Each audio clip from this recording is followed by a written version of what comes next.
bersama hal yang menyenangkan, khususnya bagi seluruh dosen Universitas Muhammadiyah Sumatera Utara. Kali ini kita akan membahas e-learning tentang bagaimana sebaiknya tampilan e-learning bagi dosen-dosen UMSU. Bapak Ibu sekalian, teman-teman kolega saya tercinta, ini adalah tampilan dalam kelas e-learning UMSU. Ya, seperti ini tampilannya. Nah, Bapak Ibu sekalian, untuk membuat tampilan seperti ini, tentu kita selalu menggunakan mengklik tanda gear ini, kemudian mengklik turn editing on atau menghidupkan edit pada website e-learning. Kira-kira begini. Sehingga tampilannya menjadi ada tampilan edit. Nah, untuk tampilan perkuliahan di e-learning Bapak Ibu, saya sangat menyarankan Bapak Ibu sekalian, ya, kita menggunakan tampilan, maaf, bentar.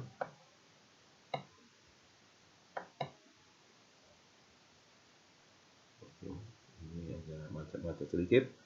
Tampilan yang pertama adalah kolom, ini adalah kolom topik Bapak Ibu sekalian ya. Kolom topik. Nah, ini kolom topik. Yang pertama ada topik penjelasan mata kuliah. Seperti ini saya klik. Nah, ini dia kolom topiknya.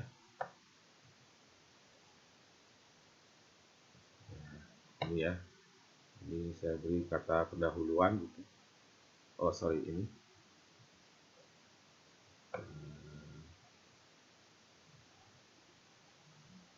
Nah, ini dia pertemuan. Setiap ini saya buat ada tanggalnya. Jadi saya ada jamnya. Kemudian setiap hari apa perkuliahannya. Supaya memudahkan saya mengingat di kelas ini itu di kelas mata kuliah ALK kelas D pagi itu setiap hari apa, jam berapa gitu ya, biar memudahkan saya. Ini adalah informasi awal. Kemudian ini kolom ini gambar kaligrafi bismillah. Kemudian selamat datang. Ya, kemudian ada istilah jargon kita ya, Universitas UMSU ya. Muhammadiyah Sumatera Utara. Kemudian gambar mata kuliah, gambar yang berhubungan dengan mata kuliahnya, kemudian gambar dosen pengasuh, namanya beserta detail akademik, kemudian email dosen, tentunya ini harus email institusi ya, kemudian nomor WA, HP yang bisa dihubungi. Yang berikutnya adalah deskripsi mata kuliah.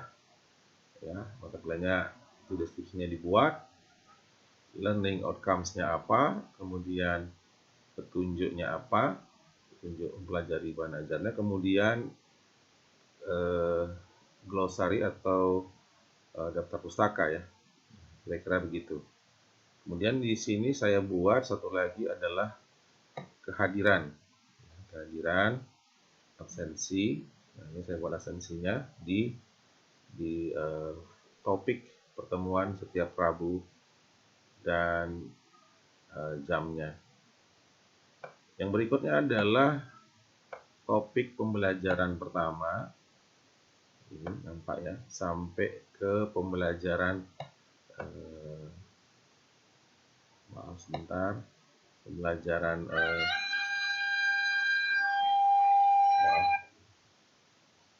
pembelajaran pertama sampai pelajaran 14 ya.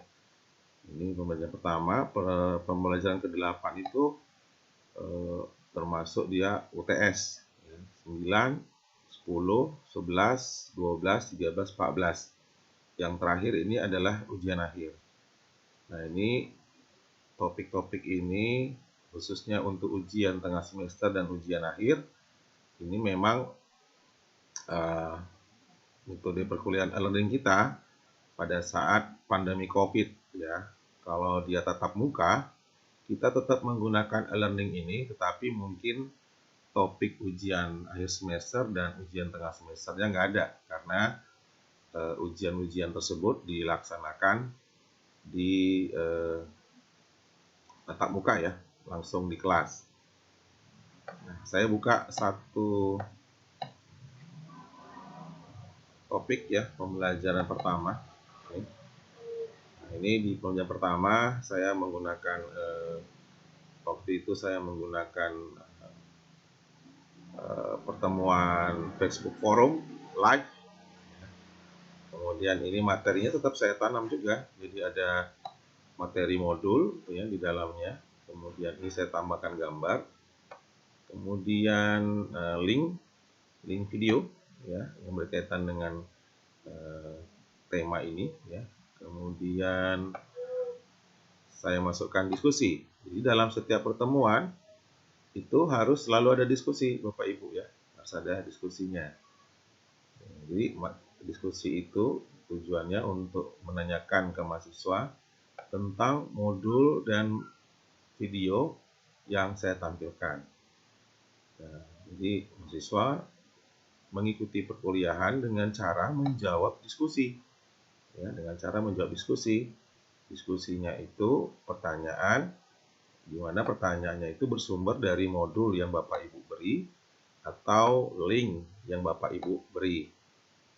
Nah, disinilah proses perkuliahan daring itu berjalan. Kemudian saya masuk ke pembelajaran ketiga. Nah, seperti biasa saya selalu masukkan modul, kemudian diskusi. Nah, ini wajib ada Bapak Ibu ya, diskusinya wajib ada. Di setiap pertemuan saya selalu ada buatkan diskusi. Tentunya diskusi tentang modul 3 ini. Ya, Bapak Ibu tidak usah jauh-jauh kemana-mana pertanyaannya, cukup pertanyaan tentang modul 3. Ya, sesuai dengan topik yang dibahas gitu ya. Nah, di pertemuan ketiga saya ada tugas 1. Nah, berapa kali tugasnya dalam satu semester? Jawabannya 6, sesuai dengan KKNI. Dalam satu semester saya buat 6 kali tugas gitu ya. Nanti bagaimana cara masukkan diskusi, tugas, itu ada sesi yang lain. Saya buat juga di pertemuan kelima ya. Bapak Ibu perhatikan ada modul, ada video, ada diskusi, selalu ada setiap pertemuannya, dan ini tugas kedua. Jadi di pembelajaran 5 saya buat modul, video, diskusi, dan tugas ya. Nah, untuk modul harus selalu ada ya Bapak Ibu. Boleh modulnya dalam bentuk file, boleh juga dalam bentuk books ataupun bentuk page ya. Nanti Bapak Ibu ada pembahasan khusus untuk itu. Kemudian saya masuk tugas kedua. Ya, ada tugas kedua gitu. Nah, saya selalu begitu cara membuat tampilan kelasnya. Jadi Bapak Ibu, kita buat di sini ada folder awal pendahuluan ya, kemudian pembelajaran sampai ini di tengah semester, ujian tengah semester. Terus saya lakukan seperti itu sampai yang terakhir adalah ujian akhir semester, topik ujian akhir semester. Yang ini ya, jadi Bapak Ibu, saya sangat menyarankan dengan gaya seperti inilah Bapak Ibu bisa membuat tampilan e-learningnya supaya lebih memudahkan Bapak Ibu dan juga memudahkan mahasiswa-mahasiswa untuk mempelajari akun e-learning Bapak Ibu sekalian. Ini dulu pembahasan yang saya sampaikan, mudah-mudahan bermanfaat bagi Bapak Ibu sekalian. Terima kasih. Assalamualaikum warahmatullahi wabarakatuh.